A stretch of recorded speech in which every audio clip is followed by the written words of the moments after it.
Iran Israel வார்ல ஏன் Iran gulf countries attack பண்ணுச்சு அப்படிங்கிற கேள்வி எல்லாத்துக்கும் இருக்கும். ஈரானுக்கும் இஸ்ரேல் அமெரிக்காக்கும் அன்அபிஷியலா நடந்துட்டு இருந்த வார் நேத்து அபிஷியலா ஸ்டார்ட் ஆயிருக்கு. ஃபர்ஸ்ட் இஸ்ரேல் ஈரான் அட்டாக் பண்ணாங்க. திரும்ப ஈரான் இஸ்ரேல் அட்டாக் பண்ணும்போது அதை மட்டும் அட்டாக் பண்ணாம ஈரானுடைய அட்டாக் லிமிட்ஸ்குள்ள இருக்கிற கல்ஃப் கண்ட்ரீஸ்ல இருக்கிற அமெரிக்காவுடைய பேஸையும் சேர்த்து அட்டாக் பண்ணிருக்காங்க. அதனாலதான் கல்ஃப் கண்ட்ரீஸ்ல நேத்து ஃபுல்லா பெரிய பெரிய பில்டிங்க பாம்பு போட்டது எல்லாத்துக்கும் காரணம். ஈரான் இஸ்ரேல மட்டும் கிடையாது, UAE, Dubai, Saudi, Qatar, Bahrain அப்படின்னு எங்கெல்லாம் அமெரிக்கா பேஸ் இருக்கோ அதெல்லாம் அட்டாக் பண்ணிருக்காங்க.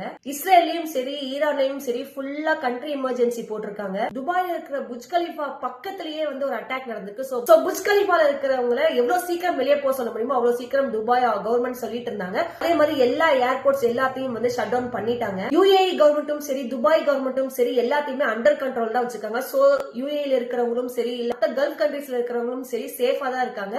கடைசியா என்னாச்சுன்னா ஈரானுடைய சுப்ரீம் லீடர் கமேனி அண்ட் ஃபேமிலிய இஸ்ரேல் அமெரிக்கா சேர்ந்து கொண்டிருக்காங்க. இந்த சுப்பீரியர் லீடர் இறந்ததுக்கு அப்புறம் ஈரான்ல இருக்கிற நிறைய மக்கள்ஸே செலிப்ரேட் பண்றாங்க. இன்னொரு விஷயம் 7 நாள் கவர்மெண்ட் ஹாலிடே கொடுத்திருக்காங்க.